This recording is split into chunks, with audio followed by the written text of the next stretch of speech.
자, 하나님 말씀 보겠습니다. 요한계시록 22장입니다. 마지막 장입니다. 이제 오늘하고 다음 주면 계시록은 다 끝납니다. 22장 1절에서 9절입니다.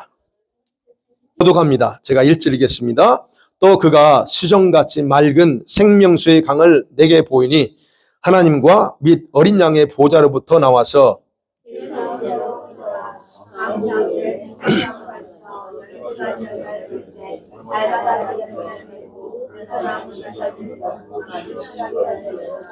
다시 저주가 없으며 하나님과 그 어린 양의 보좌가 그 가운데 있으리니 그의 종들이 그를 섬기며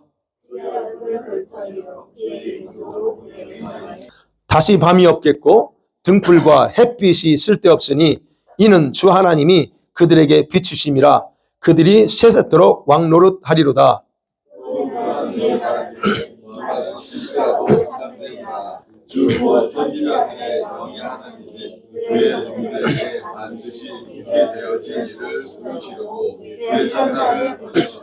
보라, 내가 속히 오리니 이 두루마리의 예언의 말씀을 지키는 자는 복이 있으리라 하더라.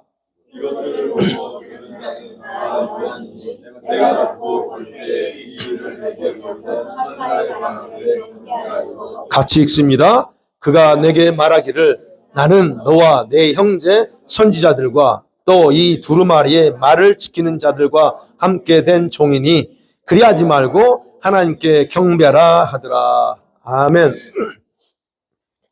자, 오늘 이 말씀 가지고 이제는 22장 진짜 완벽하게 회복된 하나님의 나라의 모습, 그리고 21장도 마찬가지죠. 그 부분을 봤습니다. 자, 성경 66권이죠. 그죠? 여러분, 성경 66권을 생각할 때 계시록은 성경 결론입니다. 모든 것은 결론이에요. 그런데 요한계시록 21장과 22장은 요한계시록의 결론이에요. 예, 21장과 22장 결론입니다. 그런데 여러분, 창세기 1장에서 하나님이 세상과 인간을 창조하셨습니다. 그런데 창조하실 때 아무 목적 없이 창조한 게 아니라고 그랬어요. 분명한 목적과 계획을 가지고 창조하셨습니다. 근데 그 계획이 아담의 타락을 통해서 실패했죠. 근데 이렇게 하나님이 창조 때 세우셨던 계획과 목적이 이제 여기 와서 21장과 22장에서 완전히 성취되는 장이 바로 오늘 본문이에요. 계시록에. 그래서 이 계시록 21장과 22장은 성경 전체의 결론이라고도 말할 수 있습니다. 성경에서 우리에게 가르쳐주고 싶은 게 뭐예요? 그분이 계시는 영원한 그거죠. 자, 그래서 22장에서는 5절까지는 여러분 21장에서 봤던 영원한 천국을 모습을 아직까지 설명하고 있어요. 5절까지는요. 그렇지만 6절에서 21절까지는 하나님이 우리에게 아직 이 지상에 남아있는 요한을 통해서 지상에 남아있는 성도들에게 소망을 줍니다. 너희가 와야 될 것이 이거야. 그러면서 동시에 뭘 해요? 경고도 합니다.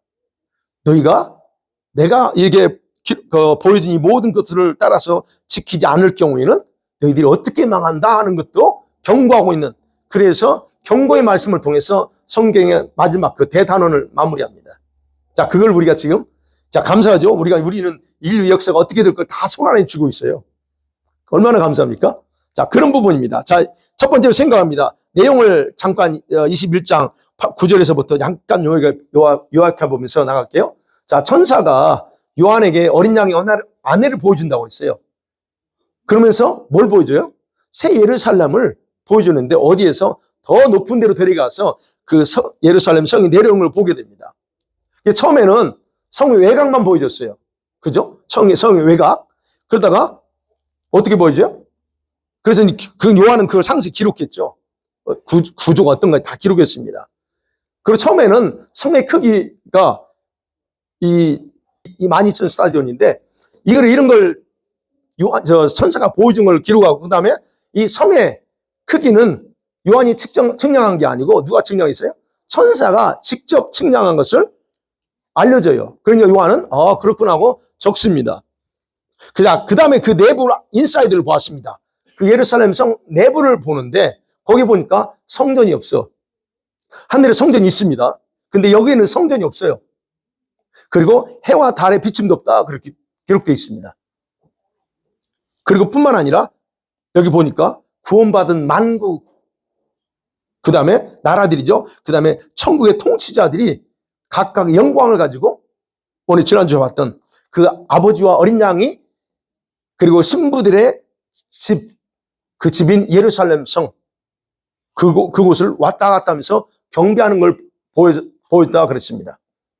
그리고 나서 보여준 것이 바로 오늘 22장 1절에서 5절이에요. 다 보여줬습니다. 자, 그러면 우리가 지금 계시록 읽는 이 천국은 영원한 천국이에요.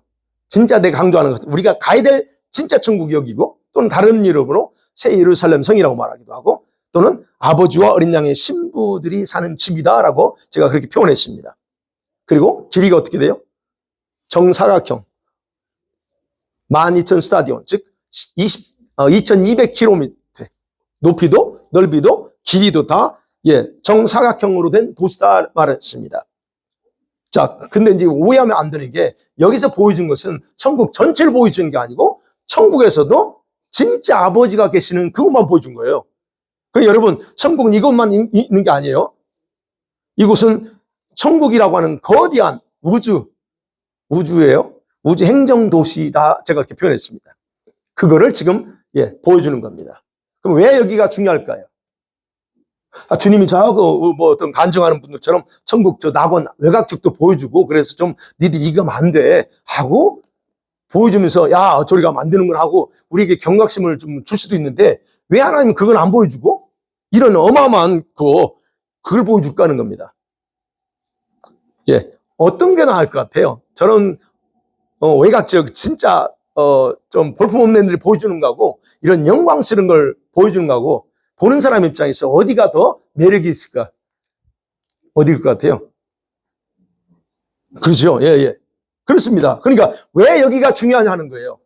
왜? 아버지가 함께 머무르는 곳이고 너희들이 장차 와야 될 게 이곳이다라고 하는 걸 알려주기 위해서 여기를 보여주는 거예요. 외곽을 안 보여주고.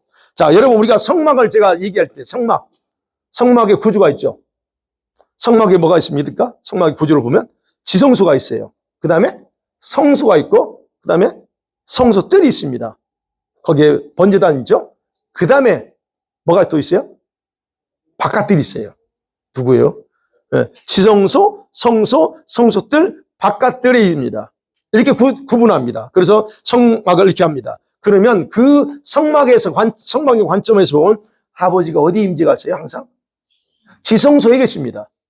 물론 다 계세요. 성소뜰에 계시고 다 계시지만 진짜 그분 임재하신 곳은 지성소예요. 바로 여러분, 천국의 영역은 바로 이 지금 보여주는 거 지성소의 영역을 보여주는 거예요. 그러면 천국의 영역은 지옥까지 포함시키면 네 군데로 나누어요. 성경 보면. 성소, 지성소, 성소 이런 것으로 네 군데 나눠요. 성 안에, 성 밖, 바깥 어두운 데. 그 다음에 지옥입니다. 바깥 어두운 곳에 대해서 옛날에 제가 설교 다 했어요. 못 들었나요? 했죠? 못 들었으면 나중에 제가 한번 또 못 들었기 때문에 한번 더 할 수도 있어요. 자, 어찌됐든 자, 그런 것으로 구분하면 그렇다는 거예요. 그러면 계시록 21장과 22장의 내용은 성소뜰이 아니고 지성소와 성소에 해당되는 영역, 거기만 보여주는 겁니다, 지금. 그래서 이곳을 새 예루살렘 성 또는 도시다라고 그래요. 영어로 시티라고 말하지 전체를 가리키지 않습니다. 그렇기 때문에 생명수 강은 어디에서 흘러와요? 천국에 실제 존재하는 강이 오늘 1절에 보죠.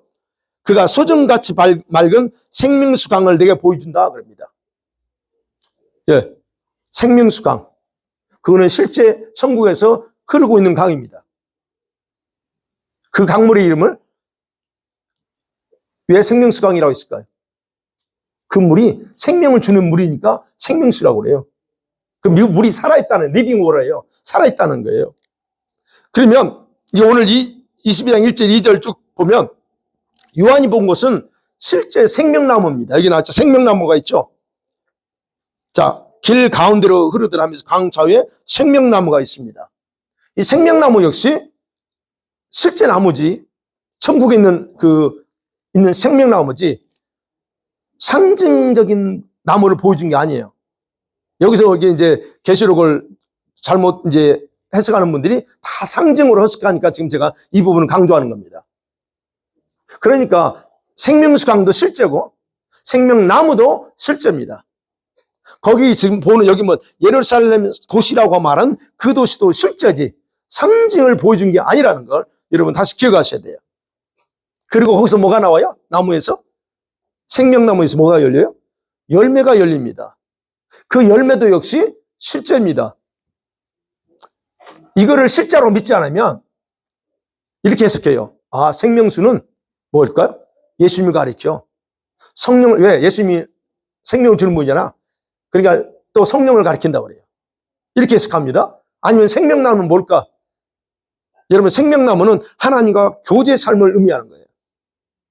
영원히 살 수 있는 교제사. 이렇게 해석해버려요. 그렇게 되면 할 수 있습니다. 아, 그러면, 여러분, 이게 목회자가 그렇게 설교를 할 수 있습니다. 근데 문제는 이렇게 해석해버리면 뭐가 문제냐면, 영원한 천국의 실체가 없어져요, 그럼. 21장, 22장 보여줄 필요 없어. 상징적인 걸 보여줄 필요 없잖아요. 상징이면 뭐로 보여줘요? 그냥 필요 없다는 얘기예요. 그리고 천국을 보여준 의미가 없어요. 그래서 여러분 잘 이해하셔야 돼요. 이건 실제라는 거. 그래서 요한이 본 것은 하나님과 어린 양의 그 생명수가 어디서 흘러와요? 예, 수년간이 말린 생명수가 하나님을 보이니 하나님과 어린 양의 보좌에서 나와요. 보좌로부터 실제로 물이 흘러나오는 겁니다. 그러면 그 흘러나와서 성읍 가운데로 흘러서 간다고 그랬죠. 그래서 여러분 이 생명수 강이 흘러나오는 것을 해석할 때 학자들이 인용하는 성경 구절이 있습니다. 구약에 어디 있죠? 구약의 선지자, 대선지자가 누구예요? 이사야, 제레마야, 그 다음에 에스키엘. 누구예요? 여기 셋 중에서 어느 선지자에게서 나와요? 에스겔 선지자, 에스겔에서 47장이 나옵니다. 성전에서 강물이 흘러나오는데 나중에 헤엄칠 정도 돼. 이런 거죠. 여러분, 에스겔에서 따르면 성전 그 물이 문지방에서 흘러나옵니다. 문지방에서 흘러나와. 그리고 얼마나 많이 흘러나오는지 그 물이 실제로 이 환상을 보여주는 거예요. 사해바다, 지금 사해바다까지 흘러가서 그 죽어있는 생물을 살려서 여러분 생물이 살아날 수 있도록 해버린다라고 이제 그걸 상징적으로 보여줍니다. 자, 이 에스겔 47장에 근거해 보면 그래서 학자들이 생명수를 4가지로 해석해요. 그거에 근거해서.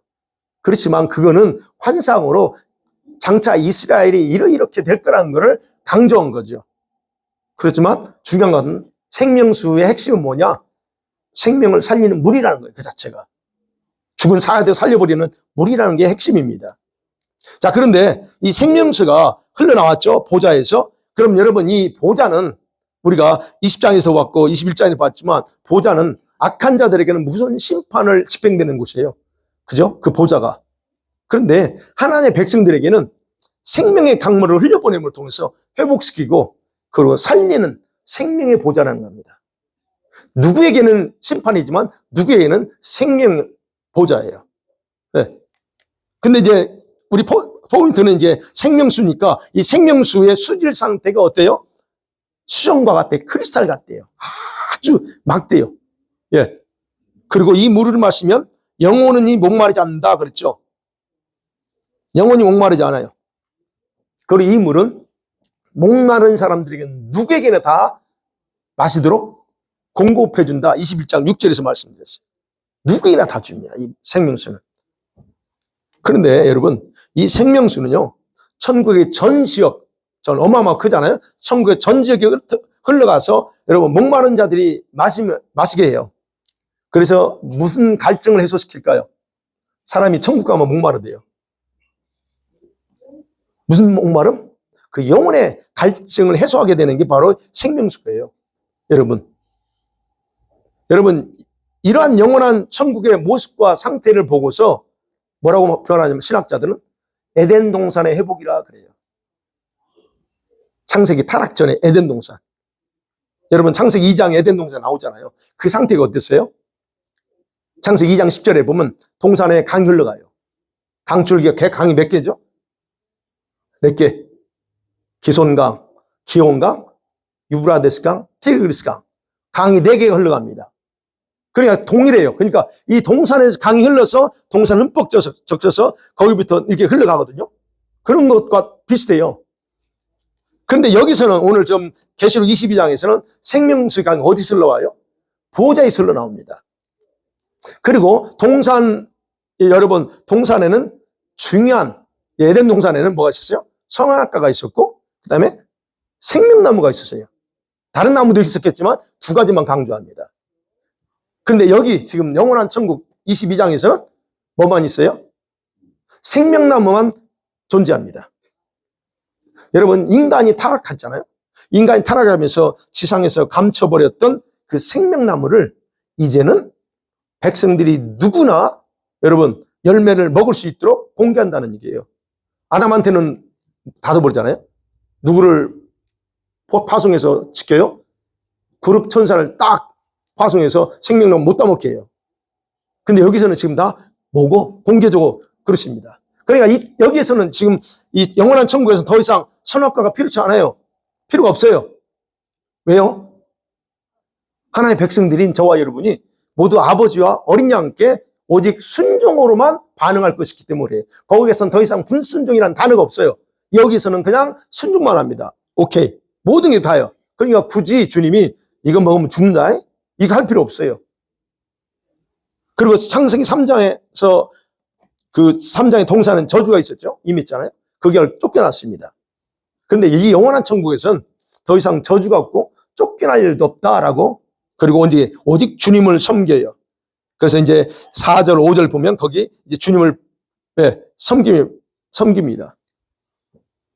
그래서 여러분 특별히 1절에서 5절 오늘 본문에까지는 과거의 에덴의 모습을 그대로 회복하는, 그래서 하나님의 원래 창조 목적이 무엇이었나를 정확하게 알게 하고 이해할 수 있어요.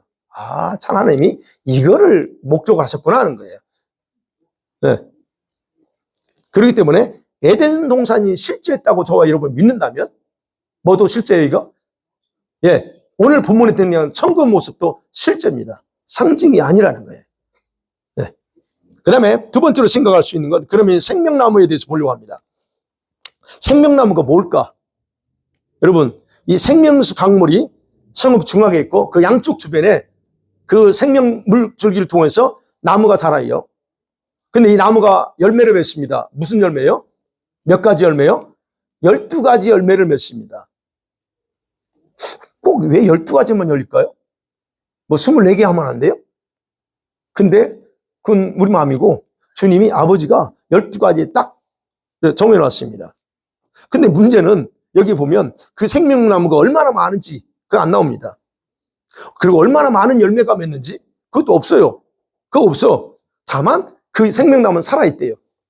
그 자체가, 이름 자체가 생명이 살아있어요. 그리고 12가지 열매가 맺는데, 그 다음에 그것도 절기마다.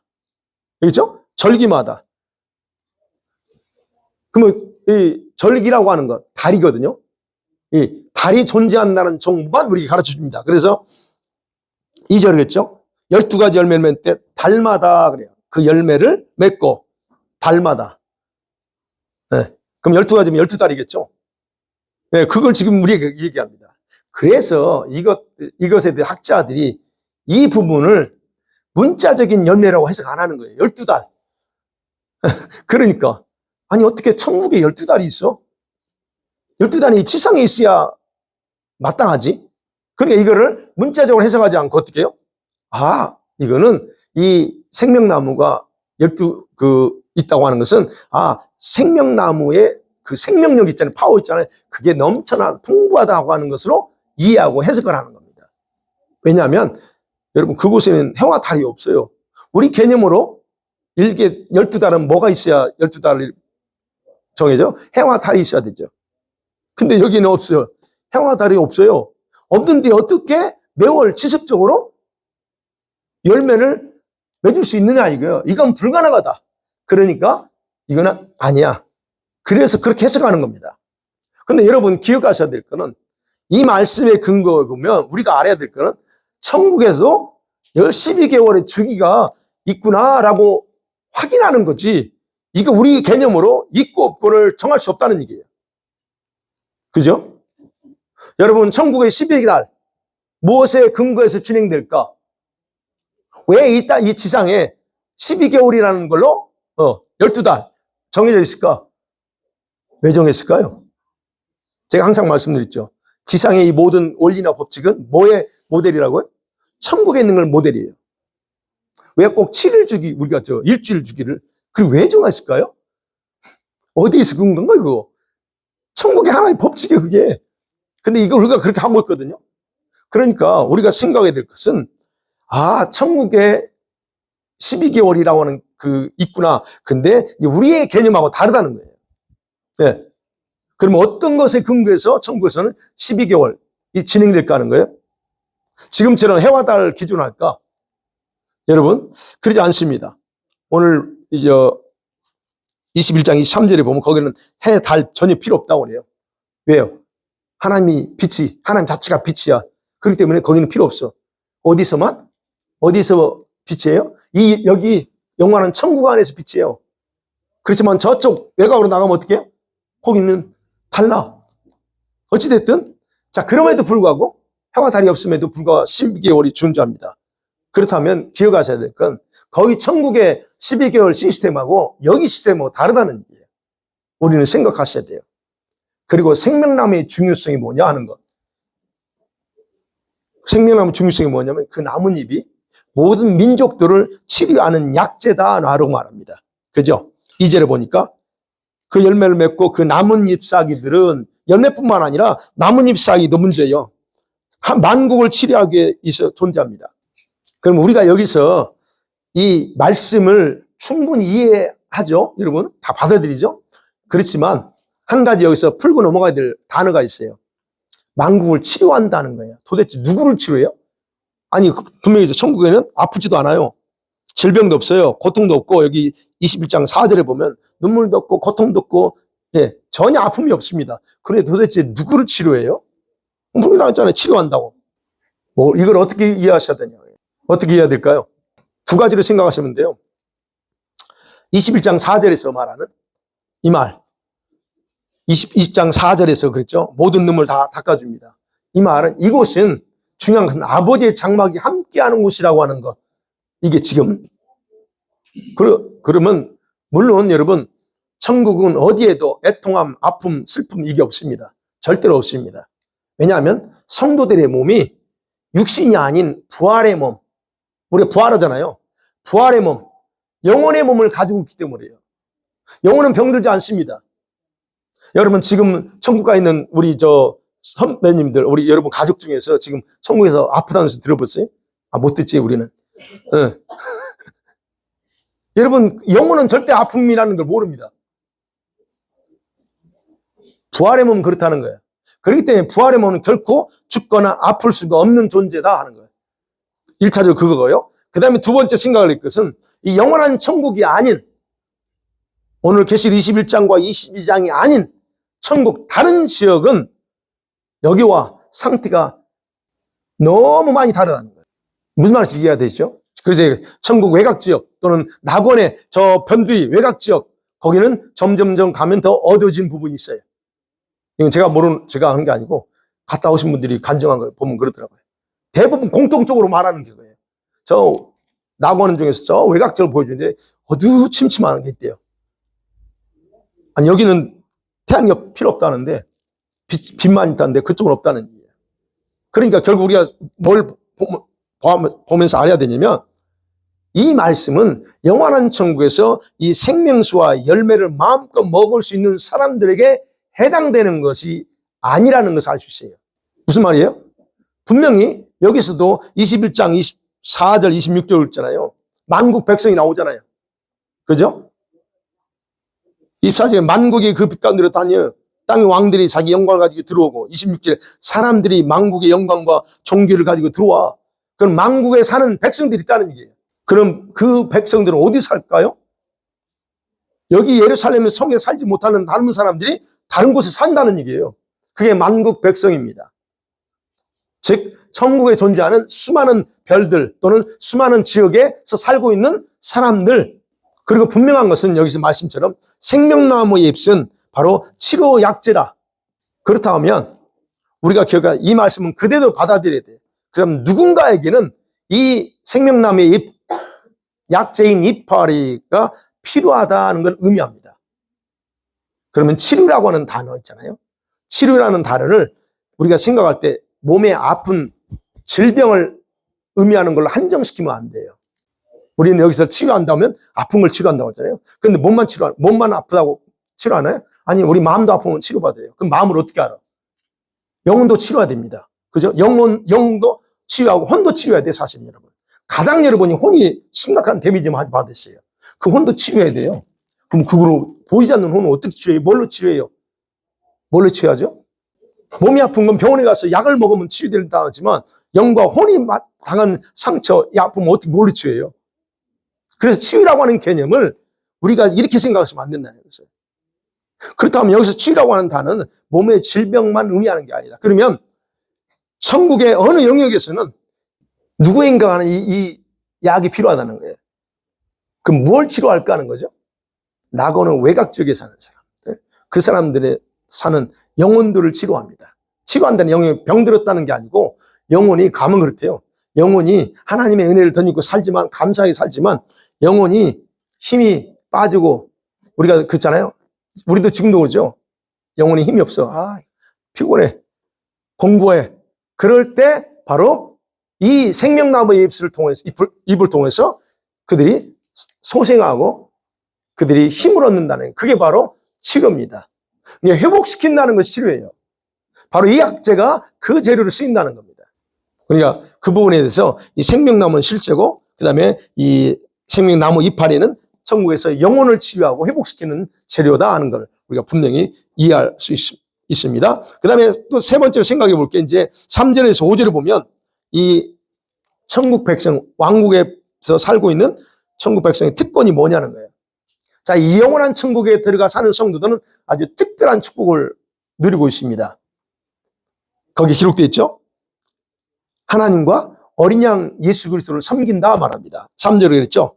다시 저주가 없으며 하나님과 그 어린 양의 보좌가 그 가운데 있으리니 그 종들이 그를 섬기며 그럽니다. 거기서 하나님 섬깁니다. 즉 아주 가까이에서 여러분이 그렇게 보고 싶어하는 예수님과 아버지는 영원히 볼 수 없죠. 빛이시니까. 그러니까 그분을 가까이 그리고 얼굴을 보면서 섬길 수 있는 사람들 그런 특권을 가지고 있습니다. 물론 거기서 섬기는 것도 있지만 또 예배하는 것도 있습니다. 이런 모든 삶을 거기서 삽니다. 주인이 이제 종한테 자기 얼굴 안 보여주면 못 보잖아요.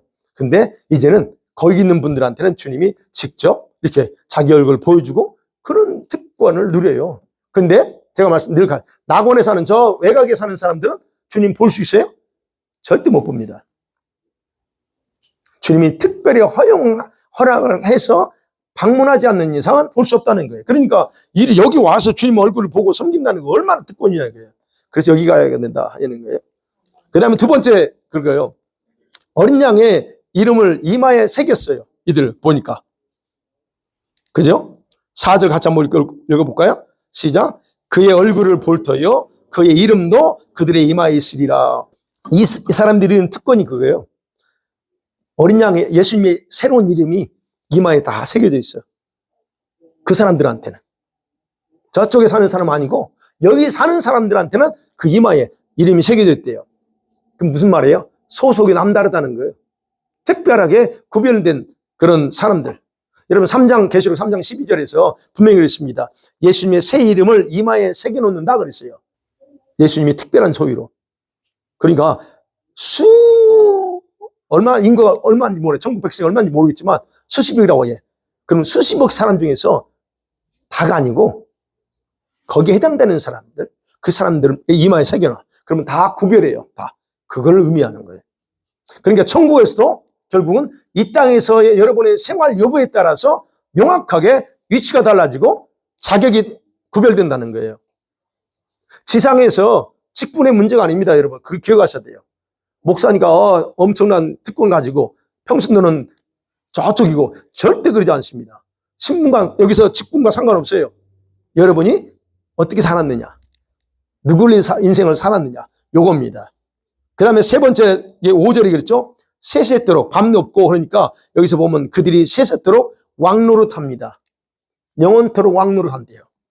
그 천국에서. 여러분, 왕노릇은 스스로 하는 게 아니고 누구와 함께? 예, 예수님과 함께. 진짜 왕이신 예수님과 함께 통치하는 거예요. 그러니까 이 사람들, 여기 사는 사람들이 많은 분들이 여기에 왕으로서의 들어가 있는 거예요. 그래서 이분들은 자기들이 통치하는 행성들이 있고 그 영역이 있겠지만 여기 와서 언제든지 예수님 만날 수 있고 이런 상태. 얼마나 영광스럽습니까? 그러니까 이런 이미 예수님이 약속하신 말씀이 그대로 성취되는 것을 다시 확증해 주는 거예요. 여기서 왕노릇한다. 통치자의 반열에 있는 사람들. 그죠? 아무나 아니라고 그랬죠. 여기 20장에 보면 그 보좌들이 있다고 그랬잖아요. 20장 4절에 내가 보좌들을 보니 거기 앉아있는 자들이 있어요. 그게 바로 왕권 통치자들이에요. 그런 사람들이 딱 있다. 근데 그분들이 몇 명이라고요? 13만 4천 명이래요. 여기는 성경 안 나와요. 그거는 4월달에 오신 목사님한테 혹시 하시면 들을 수 있어요. 그분이 주님이 가르쳐 준 걸, 이야기한 걸 이번에 제가 작년 한국 갔을 때 아마 그분이 얘기하셨던 것 같아. 그걸 보여주셨는데, 그 보좌들 쫙 보이는데, 근데 거기에도 보좌마다 다 다르다는 거, 수준이. 그러니까 보좌에 앉은 것만 자체도 감사하죠. 그러니까 그런 통치자들이 13만 4천이라. 야, 그러면 그런 사람들, 이런 사람들이 누리게 될, 꼭 그런 사람만 아니에요. 그렇지 않은 사람도 있어요. 신부들도 있으니까요. 그런 어떤 특권을 누립니다. 자, 그렇다면 이런 이성각한 특권은 결국 영원한 천국에 들어갈 자들에게 해당되는 겁니다.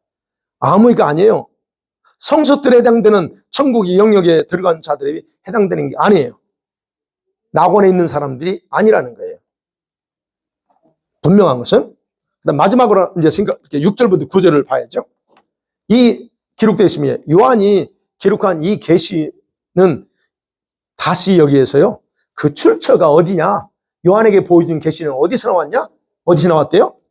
자, 6절 같이 볼까요? 시작. 또 그가 내게 말하기를 이 말은 신실하고 참된지라 주 곧 선지자들의 영의 하나님이 그의 종들에게 반드시 속히 되어질 일을 보이시려고 그의 천사를 보내셨도다. 분명히 말합니다. 계시를 누가 보여줘요? 어디에서? 아버지가 보여주는 거예요. 아버지 보좌에서 주님이 싹 전부 다 리빌해 줍니다. 이 환상은 누구라고 보이나요? 구약의 예언자들, 선지자들의 선지자들의 영을 통해서 이렇게 구약에 보면 예언했잖아요. 그런 것처럼 지금 요한에게 그거를 동일하게 하나님이 동일하게 지금 뭘 보여요? 반드시 속히 되어질 일, 그죠? 그 종들의 반드시 속히 되어질 일을 보이시려고 말합니다. 근데 그것이 요한에게도 허락됐다는 거예요. 그에게 선지자들에게 그랬는데 지금 요한에게 그거를 보여준다는 거예요. 그럼 여기서 우리가 또 생각해 봐야 될 거예요. 반드시 속히 되어질 일만 강조한다는 거예요. 여기서 보면 속히 되어질 일. 여러분 계시록은요. 여러분 요한의 시점에서는 미래일이에요. 그렇죠. 지금 요한의 시점 미래일이에요. 그러면 세상 끝을 기준으로 보면 어느 시대요? 세상 끝을 기준으로 할 때, 예수님 재림 시점을 기준으로 할 때 대환란 시작 전에 일어날 일을 지금 얘기하는 거예요. 그러니까 조만간 일어날 일을 지금 여기서 보여준다는 거예요. 그렇다면 뭘 얘기하느냐? 이 계시를 보여주면서 반드시 속게 될 일이라고 하는 표현에서 뭘 얘기하냐면 지금 이 시대에 우리가 그 시대에 살고 있잖아요. 그럼 이 시대의 교회와 성도들은 지금 때가 어느 시점인가를 정확하게 파악할 수 있어야 이 계시록을 조금 더 정확하게 이해할 수 있다는 얘기예요. 그러니까 여러분 계시록을 잘 모르게 되면 지금 때가 어느 때인지 긴가민가 한 거예요. 그 의미가 반드시 속히 될 일이라는 말이 그런 의미가 있어요. 그럼 하나님께서 왜 이런 미래의 비밀을 미리 알려주실까 하는 거예요. 그걸 생각해야 됩니다. 그냥 단순히 교회만 다니면 되는 게 아니라고 했죠. 지금 왜 요한에게 이걸 보여줬을까? 왜냐하면 그래야 계시록의 말씀들이 실제로 우리 시대에 일어날 일이라고 믿을 수 있기 때문에 그래요. 여러분 주변에 여러분이 아시는 분들 만나서 대화해보면 안타까운 분들 있죠. 저도 마찬가지예요. 저는 목사니까 목회자를 만납니다. 너무 안타까운 게 뭐냐면 그거예요. 이 계시의 말씀, 요한계시를 너무 가볍게 생각하고 살피지 않는다는 거예요. 그리고 언젠가는 이건 성취될 일이지만 내가 생각하고 우리 때는 아니요. 불행한 건 제가 만난 모든 거의 우리 같은 노예 목사님일지라도 거의 다 동일하게 생각하고 있어요. 이거는 언젠가는 되지만 내가 볼 땐 지금 아니야. 이게 동일한 대답이에요.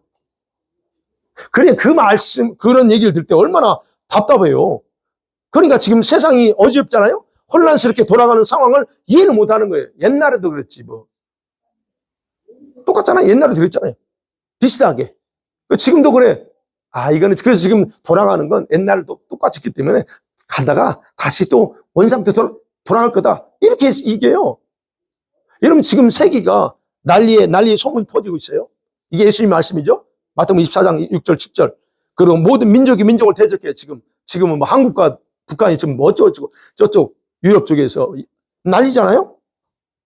전쟁, 소문, 계속 소문이라고 그랬어요. 전쟁이 일어난다가 아니고 소문이 들려. 기근, 지진, 이런 걸로 해서 우리가 지금 굉장히 몸살을 앓고 있잖아요. 근데 이런 일들이 어느 한 지역에서만 일어난 게 아니고 전 세계적으로 일어나고 있잖아요. 우리가 볼 때.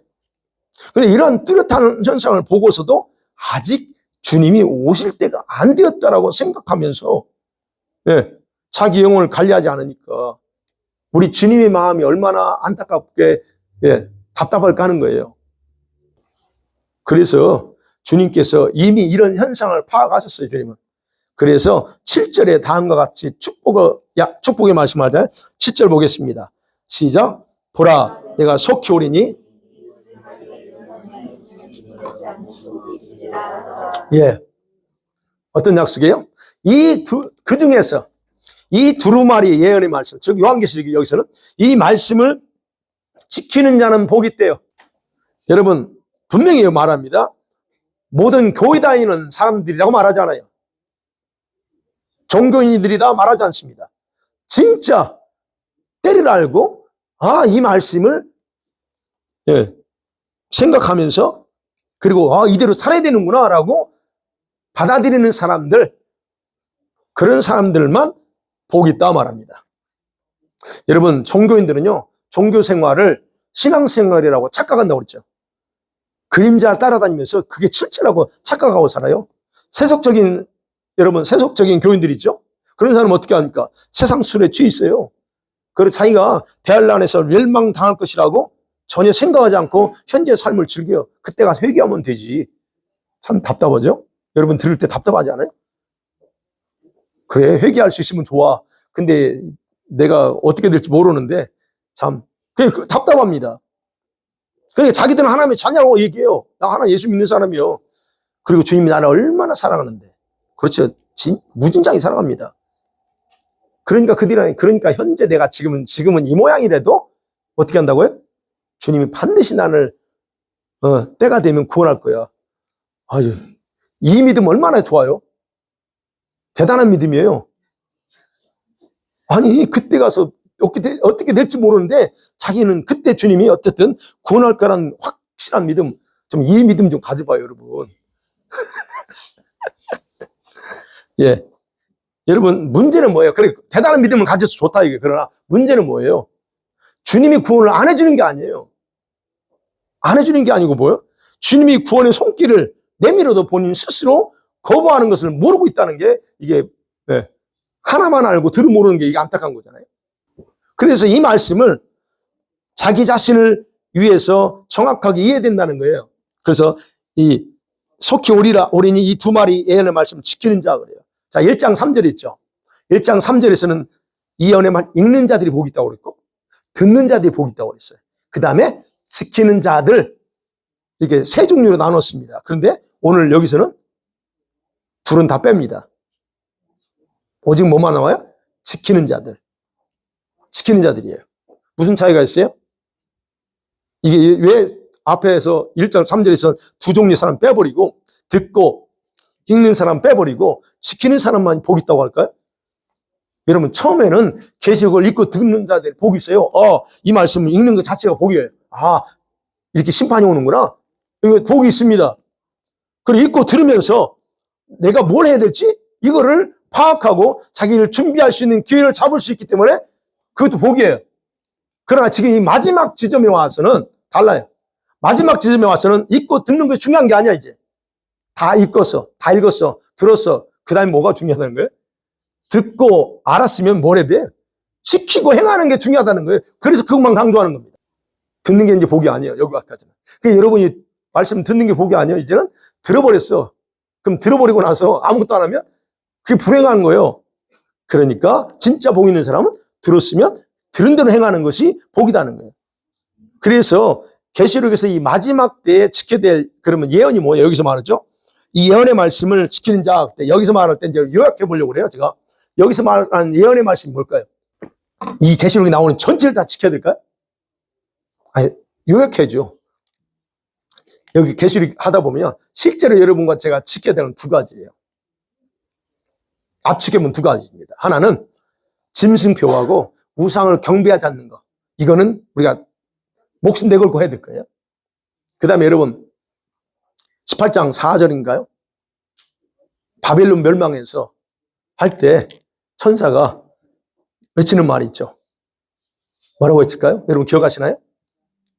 내 백성아 어디서 나오라고요? 바벨론에 거기서 나오라 그래요. 바벨론에서 나오래요. 도대체 바벨론이었냐? 바벨론 시스템이라고 그랬어 지가. 바벨론 시스템에서 나오라는 거예요. 그러면 여기에서 바벨론의 이런 시스템 속에서 살면 안일하게 빠지고 세상적으로 살게 되고 돈에 취해서 살 수 있어요. 그런 것들에서 빠져나와야 이게 우리가 해야 될 거예요. 그러면 우리가 적어도 다른 건 못해도 이 두 가지 말씀만이라도 굳게 믿고 지킨다 하면 그게 복이에요. 그게 요약하는 거니까. 그래서 여러분 마지막 때에 일어날 모든 일에 대해서는 더 이상 보여줄 게 없어요. 이제 주님 다 보여줬어요. 그래서 하나님 마지막에 축복하는 거예요. 이렇게 다 듣고 읽었어? 이런 사람이 복이 있어 라고 그렇게 결론을 내는 겁니다. 말씀을 맺어볼게요. 22장은 여러분 처음 창조 때 계시였던 그런 하나님의 계획이 이제 완전히 그런 성취된다는 것을 보여주는 거예요.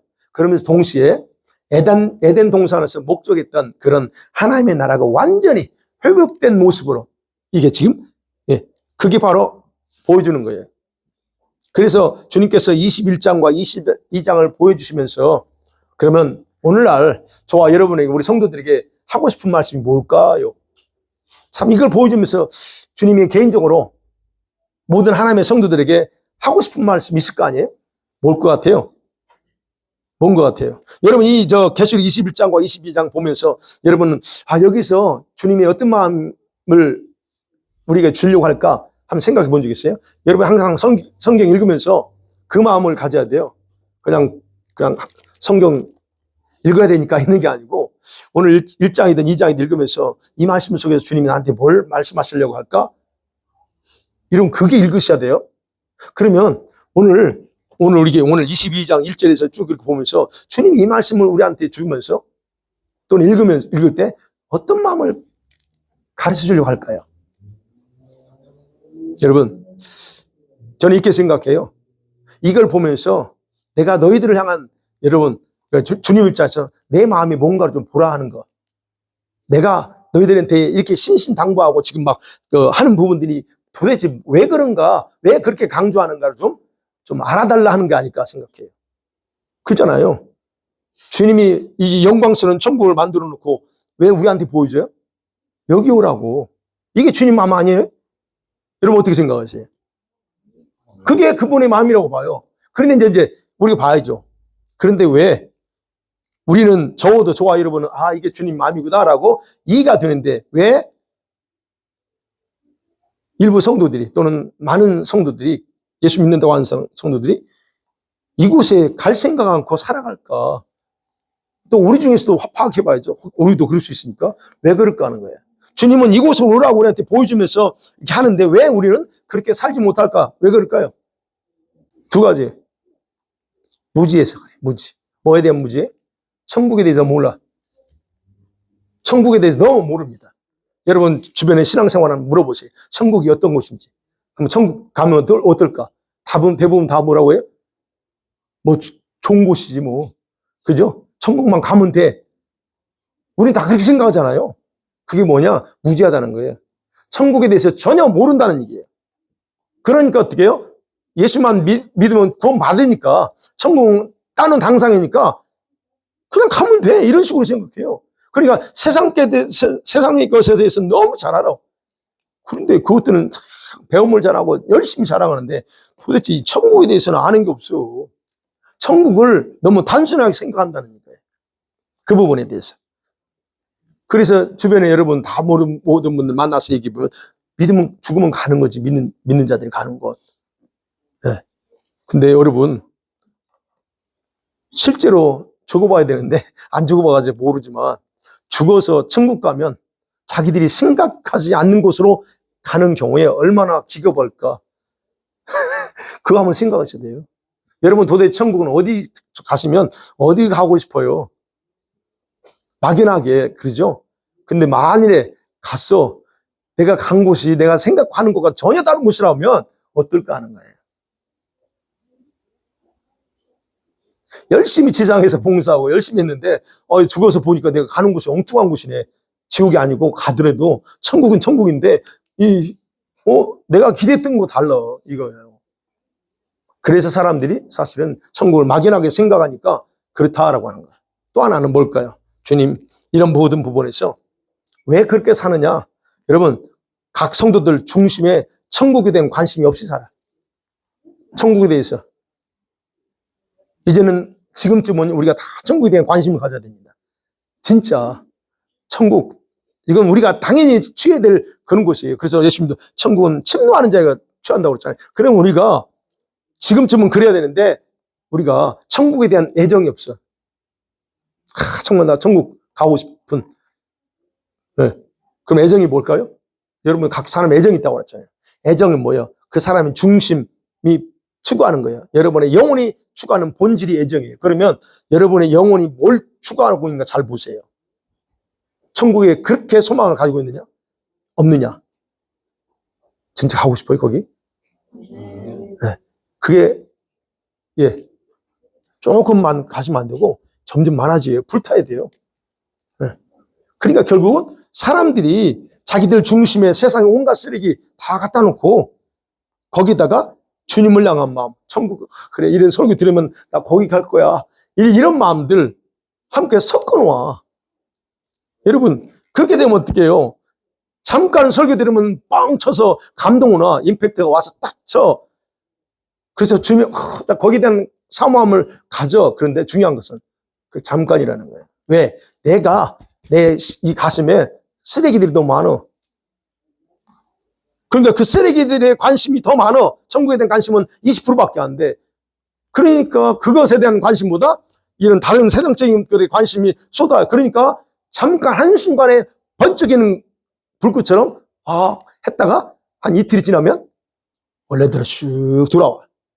이게 누구나 마찬가지일 거예요. 저도 그래요. 저는 계속 저는 이것을 강조하니까 여러분보다 조금 내가 더 많겠죠. 왜요? 계속 제가 그걸 하거든요. 주님, 천국에 대해 가르쳐야 되는데, 성도들은 가르쳐야 되는데, 그리고 요즘 내가 그래. 주님, 내가 좀 더 상세하게 경험도 하고, 내가 좀 더 천국에 대해서 좀 이렇게, 알고 싶습니다. 요즘 제가 기도합니다. 좀 알려줘. 그래야 여러분한테 모르니까 내가 나라도 해서 가르쳐 주고 싶은 거예요. 그러니까 저는 조금에 대해, 천국에 대해서, 내가 좀, 두렵고 떨림이에요, 저도. 나도 좋은 데 가고 싶은데, 이게 똑같은 마음입니다. 네. 그러니까 여러분과 제가 지금 살펴봐야 돼요. 내 중심의 애정을 뭐에 향하고 있는가 하는 거. 자, 이렇게 살고 있는 성도들은 주님이 그곳에 데려갈 수 있을까? 논리적으로 생각하세요. 여러분 같으면 데려갈 수 있을 것 같아요? 아니라는 거예요. 네. 영원한 천국은 주님을 사랑하는 자들이 함께 살고자 하는 왕국이에요. 그러니까 신부는 아무나 되는 게 아니라고 그랬죠. 아무나 되지 않아요. 제가 예전에 말씀드렸잖아요. 아니, 신랑을 사랑해야 되는데, 사모해야 되는데, 신부라면서 신랑에 대한 사랑은 하나도 없어. 이웃집 난자에 대해서 마음은 잔뜩 떠놓고 신랑에 대해서는 사모함이 없어. 그러면 신랑이 와서 좋게 맞이할까? 그 사랑 관계가 어느 정도 지속될까 하는 거예요. 그 마음이 없는데. 그러니까 그래서 가장 신부에게 필요한 건 주님에 대한 사랑이라고 그랬잖아요. 그렇다면 똑같다는 얘기예요. 우리 안에 그 애정, 그 마음이 없는데 주님이 너 나오고 살자라고 할 수 있냐 하는 거예요. 좀 심각하죠. 저도 그렇습니다. 여러분만 그런 게 아니에요. 저도 그래요. 자, 어찌됐든 오늘 본문에 나온 영원한 천국 우리가 모두 진짜 가야 될 보장입니다. 우리 다 가요. 주님은 이곳에서 저와 여러분 함께 살기 위해서 초청하는 거예요. 그래서 봐라, 이게 와야 돼. 그겁니다. 그렇다면 어떻게 해, 지금이라도 우리가 또 언제든 기회는 있다. 지금이라도 할 수 있어요. 뭘 바꿔야 돼요? 여러분과 저의 가치관 바꿔야 돼요. 지금 가지고 있는 세상적인 가치관. 그 다음에 또 뭘 바꿔야 돼요? 저와 여러분의 믿음의 상태를 체크해 봐야 돼요. 내 지금 믿음의 상태가 뭐에 지금 있는가? 그걸 완전히 리셋 하셔야 됩니다. 늘 강조하잖아요. 말씀 중심, 말씀으로 다 셋업 해야 돼요. 업그레이드 해야 돼요. 그리고 마음 중심 뭘로? 오직 주님을 추구하고 오직 천국만 바라보는 그런 모습으로 갈 때 주님은 너가 그렇게 원하는구나 하고 이끌어 갔어요. 그래서 여러분 이런 건 자동적으로 되지 않기 때문에 여러분 기도하셔야 돼요. 주님, 오늘도 기도하면 주님, 내가 좀 이렇게 하고 싶은데요. 내 마음대로 안 되네요. 도움을 요청해요. 그러면 주님이 그 기도를 듣고 그렇지. 네가 그걸 원하는구나. 네, 그러셔요. 제가 기도할 때 그래요. 주님, 제가 볼 때 요즘 능력이 많이 떨어진 것 같아요. 좀 더 주셔야 내가 할 수 있을 것 같아요. 그렇게 하거든요. 근데 그게 진심으로. 그냥 내가 능력받아 그런 게 아니고 내가 정말 주님이 원하는 일을 하려고 하는데 내가 생각할 때 이거 가지고 안 될 것 같아. 그래서 요구하는 거예요. 주님, 내가 더. 그런데요, 기도하고 나면 들으셨잖아요. 그리고 제가 진심으로 했잖아요. 그럼 주님이 저한테 하셔요. 그럼 저는 그거를 받아들이고 알고 있어. 그러니까 제가 이제 진심으로 하는 거예요. 주님, 요즘은 내가 이런 것 같아요. 하는 거예요. 그럼 바로 그런 요구, 그런 어떤 기도가 있어야 주님은 또 그걸 이끌어 가신다. 자, 오늘 이 저녁에 그 기도 하시죠. 아멘? 이 시간에 같이 한번 기도합니다.